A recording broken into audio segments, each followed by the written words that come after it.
ပြားမျက်စိနားနှာခေါင်း H ဆိုတဲ့ histamine ဆိုတဲ့ဓာတ်တွေထွက်တယ်ရောင်လာတယ်ရားလာတယ်အရည်ထွက်လာတယ်အဲ့ဒါတွေကိုပြောင်းလို့မယ်ရေပြားမှာရားတယ်ဆိုလို့ရှိရင်မျက်စိရောင်ပြီးတော့ရားတယ်နောက်တစ်ခုနှာခေါင်းနဲ့နားတွေစီးပြီးတော့နားအတွင်းမှာရောင်တယ်ဆိုလို့ရှိရင်ဒီအောက်ပါပေါ်ပြထားတဲ့တောက်စီတွေကိုတောက်လို့ရတယ် diphenhydramine, chlorpheniramine လို့ခေါ်တဲ့ Bamidone, cetirizine, levocetirizine, loratadine, desloratadine, fexofenadine နဲ့ cyproheptadine တို့ပဲဖြစ်တယ်။ကဲ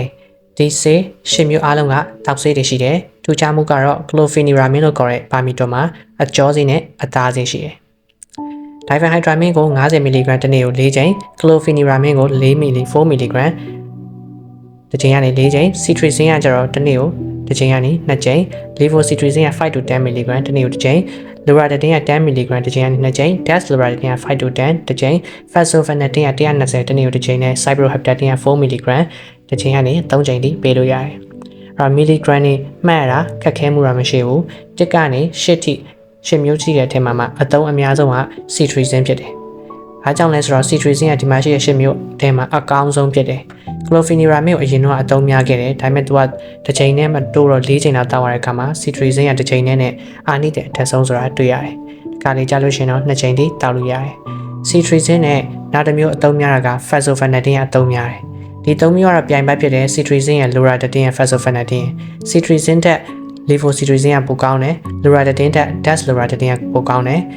ကဲဒီစုစုပေါင်း3 4 5 6ခွန်ကအဓိကအသုံးများပြီးတော့နံပါတ်8ကကျတော့ဘာဖြစ်သွားလဲဆိုတော့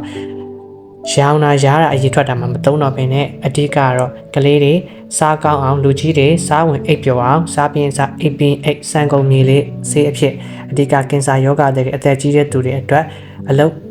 မရှိတော့တဲ့သူတွေအတွက်အဓိကအသုံးပြုတယ်အဲ့တော့နံပါတ်3ဆေးဖြစ်တဲ့ cetirizine က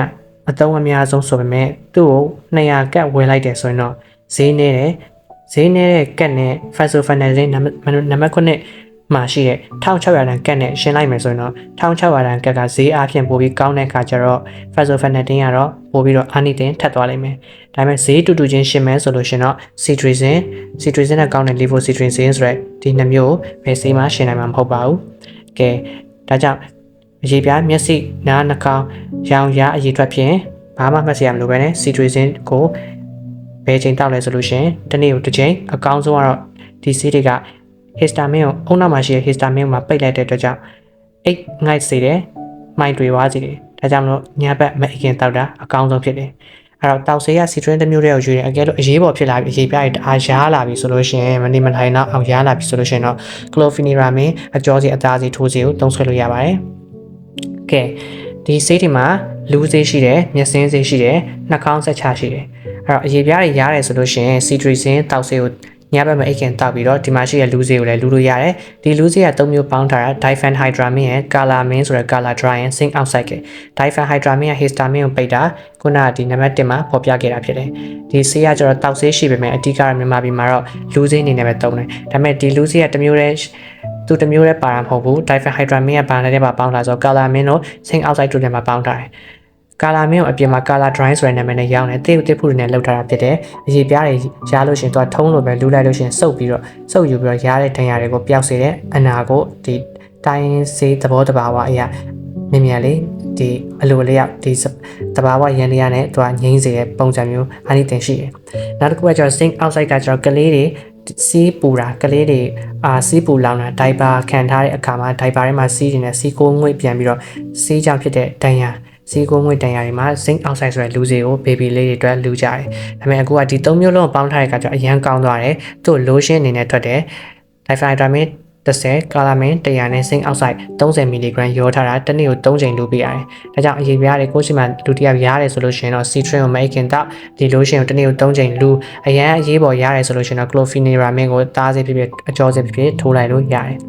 ကဲမျက်စင်းစေးကကျတော့မျက်စိတွေရားတယ်မျက်စိတွေရောင်တယ်နောက်မျက်စိတွေကအရည်တွေထွက်တယ်ဆိုလို့ရှိရင်တော့နံပါတ်1နဲ့နံပါတ်2ပေးလို့ရတယ်နံပါတ်1ကတော့ chlorpheniramine အပေါ်မှာပြထားတဲ့ chlorpheniramine ကအသားစေးအကျော်စေးရှိတယ်ဒီမှာဆိုလို့ရှိရင် chlorpheniramine ကမျက်စင်းစေးရှိတယ်ဒါပေမဲ့သူကတစ်မျိုးတည်းပေါင်းရောင်းတာမဟုတ်ဘဲနဲ့သူ tetrahydrozoline ဆိုတဲ့ဒီဆေးနဲ့ပေါင်းထားတာဖြစ်တယ် tetrahydrozoline ကလည်းအဲ့တိုင်းပဲမျက်စိမှာရှိတဲ့သွေးကြောတွေကိုကျင်းသွားအောင်လုပ်ပြီးတော့မျက်စိတွေအရည်ထွက်တာကိုပိတ်လိုက်တဲ့ histamine ပိတ်တဲ့ဆေးလိုမျိုးလည်းဖြစ်တယ်နောက်တစ်ခုကဒီ2မျိုးပေါင်းထားတဲ့ဆေးအပြင်မှာ Viroton ဘူးအစိမ်းရောင်လေးနဲ့ရောင်းနေရှိတယ်သူကမျက်စင်းစေးဖြစ်တဲ့တနေ့ကိုတစ်ခါထည့်လို့ရှိရင်20ကနေ30မျက်စိတစ်ပတ်ကိုထည့်တယ်တနေ့ကို9ချိန်6ချိန်လောက်ထိထည့်လို့ရတယ်နောက်တစ်ခုက olopatadine olopatadine က histamine ပိတ်တဲ့ဆေးပဲဖြစ်တဲ့မျက်စင်းစေးတနေ့ကိုကျတော့သူကတစ်ခါထည့်တစ်စက်ပဲထည့်ရတယ်တနေ့ကို2ချိန်ထည့်ရတယ်အဲ့တော့ဒီနှမျိုးရှင်မယ်ဆိုလို့ရှိရင် olopatadine ကတာမလား Viroto ကတာမလားဆိုတော့ဒီဆေးနှစ်ခုမှာအဓိကအသုံးများတာကတော့ Viroto ကပို့ပြီးတော့အသုံးများပါတယ်ဒါပေမဲ့ဆေးကန်းတွေမှာတော့ olopatadine ကပို့ပြီးတော့အသုံးများပါတယ် Viroto က cosmetic လောကဈေးကွက်လောကမှာတွင်ကျတယ် olopatadine ကကျတော့ဒီဆေးဝါးကုသတဲ့နေရာမှာထိရောက်မှုကပို့ပြီးတော့တွင်ကျတယ်နောက်တစ်ခုကတော့နှာခေါင်းအဆက်ချဆေးနှာခေါင်းထဲမှာရတဲ့နှာရည်စီးရဆိုကျွန်တော်တို့တည်တဲ့ Bamidon Citrin ကိုတာဝါရဲ Citrin ကိုညမဲ့အိတ်ခင်တာဝါရဲဒါပေမဲ့ပို့ပြီးဒီတိရရောက်နေရာအထိရောက်ကိုတုံးကျင်နေဆိုရင်နှာခေါင်းဖြစ်နှာခေါင်းမှာအဆက်ချမယ်ဆိုလို့ရှိရင်တော့ oximeter ဆိုတဲ့ရှိတယ်သူက nasal drop ကလေးတွေအတွက်လည်းရှိတယ်လူကြီးတွေအတွက်လည်းရှိတယ်တစ်ခါချလို့ရှိရင်တစ်စက်ပဲချရတယ်တစ်နေ့ကိုတစ်ချိန်ပဲချရတယ်ဆိုတော့တအားကောင်းတယ်ဒါပေမဲ့သူက histamine ကိုပိတ်လိုက်တဲ့အခါကျတော့သွေးကြောလေးတွေကဒီမကျဲတော့ဘူးသွေးကြောတွေမှာရှိအရည်တွေတော့မထွက်တော့ဘူးထွက်ပြီးသားအရည်တွေနှာခေါင်းထဲမှာပိတ်နေတဲ့အရည်တွေတော့ရှိအောင်မှာဖြစ်တယ်ဒါကြောင့်အဲ့အရည်တွေကပျော်ကျင်တယ်ဆိုလို့ရှိရင်တော့ဒီဆေးလေးတစ်မျိုးကတော့ဒီအုပ်စုတွေကမဟုတ်ပေမဲ့အပြင်ကနေထည့်ထားတဲ့အုပ်စုပေါ့နော် normal saline physio dose လို့ခေါ်တယ် normal saline ဆိုတာစားရည် physio dose ဆိုတဲ့တစ်စိမ့်နဲ့ရောင်းတယ်ဆိုတော့မျက်စိရောနားရောနှာခေါင်းရောသူကတန်ရှင်းအောင်ဆင်ခြင်အောင်လုပ်လို့ရတယ်မျက်စိတွေနားတွေမှာဒီပိုးတွေဝင်နေ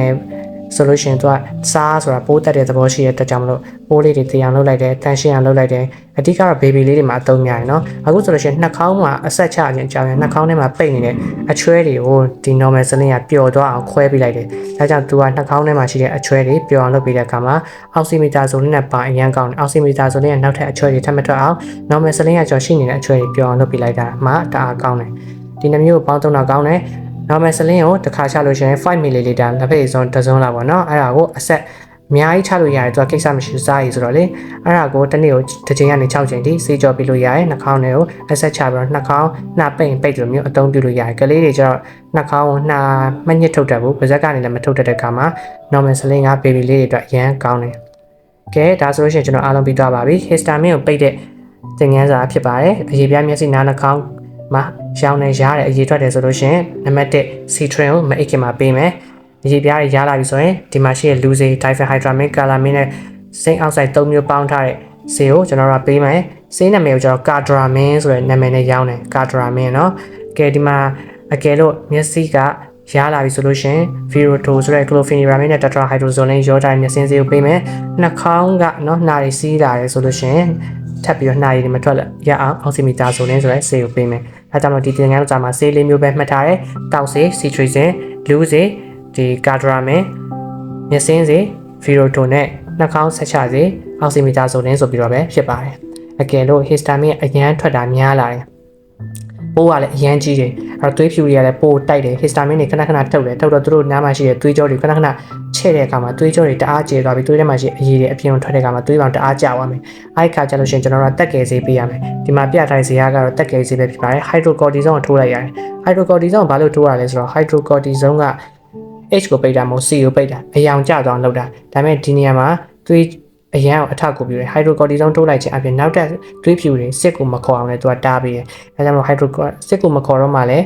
histamine တွေမထွက်တော့မှလည်းသွေးကြောအဲ့ထက်မကျပြီးတော့ဒီသွေးထဲမှာရှိအရာဆိုတော့သွေးထဲမှာရှိတဲ့အရည်တွေကအပြင်မထွက်တော့မှဖြစ်တယ်ဒါမှလည်းသွေးပေါင်ထပ်ပြီးမကျတော့မှဖြစ်တယ်ဒါကြောင့်မို့သွေးပေါင်ကျတာကိုရက်သွားအောင်လို့သွေးထဲမှာရှိအရည်တွေရက်သွားအောင်လို့ hydrocortisone ကိုသုံးရတယ်သူ့ကိုသုံးတဲ့အခါမှာအသားစေးအကျော်စေးကျွန်တော်ခုနပြောတဲ့အတိုင်း100နဲ့400တီကိုတစ်ချိန်ကနေ4ချိန်ထိเนาะချက်ချင်းကိုထိုးလိုက်ရတာဒါကပိုးတအားကြီးသွားလို့သွေးပေါင်ကျပြီးရုပ်တရက်သိမလို့ဖြစ်သွားတဲ့လူနာမျိုးကြနေရှင် hydrocortisone နံပါတ်1သုံးတယ် chlorpheniramine ဆိုလို့ရှိရင်အကျော်စေးကိုတစ်ခါ4 mg တစ်ချိန်ကနေ4ချိန်ထိသုံးလို့ရတယ်ချက်ချင်းထိုးရမှာเนาะအဲ hydrocortisone ထိုးမယ် chlorpheniramine ထိုးမယ်နောက်တစ်ခုကဒီမှာရှိတဲ့တက်ကယ်စေး5မျိုးရှိအဲ့ဒီမှာအဓိက adrenaline ကိုရွေးလိုက်မှာ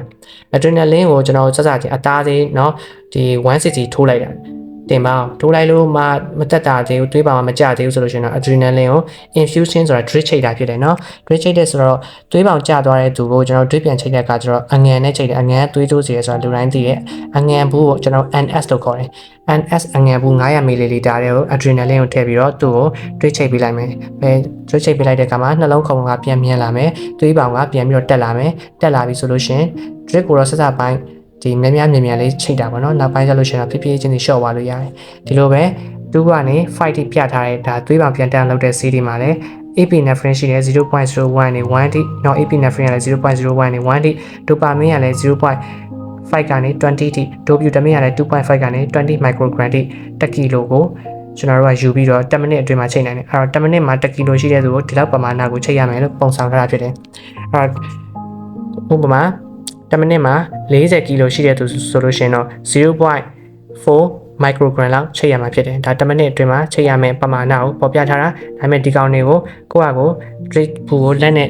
ချိန်တာတဲ့ drip ဘူးကိုယ့်ဟာကိုလက်ချိန်ပြီးချိန်တာတဲ့ဆေးရုံတွေမှာအရေးပေါ်ဖြစ်တဲ့အခါမှာတော့ dopamine တို့ dopamine တို့ဒီဆေးတွေကိုဆက်မှာအဓိကချိန်နဲ့ဒီရန်နေရလေးနဲ့ထားပြီးတော့လူတစ်ယောက်ကိုစနစ်တကျအတိအကျချိန်တာဖြစ်တယ်သွေးပေါင်တက်သွားအောင်မြန်လေးအစပိုင်းပေးပြီးတော့သွေးပေါင်ပြန်တက်သွားပြီဆိုလို့ရှိရင်တော့ဆေးအရှင်ပမာဏကိုနည်းနည်းချင်းစီပြန်လျှော့ပြီးတော့ဂရုတစိုက်ပေးရတဲ့ဆေးမျိုးဖြစ်တယ်ဒါကြောင့်ဒါတွေကအရေးပေါ်ဆေးဖြစ်တယ်ကိုရှိမှာဆေးမှားသွားတာပဲဖြစ်ဖြစ်အလက်ကျိတ်ဖြစ်လို့ပဲဖြစ်ဖြစ်နောက်တစ်ခုကကျွန်တော်ဘက်တီးရီးယားပိုးတွေ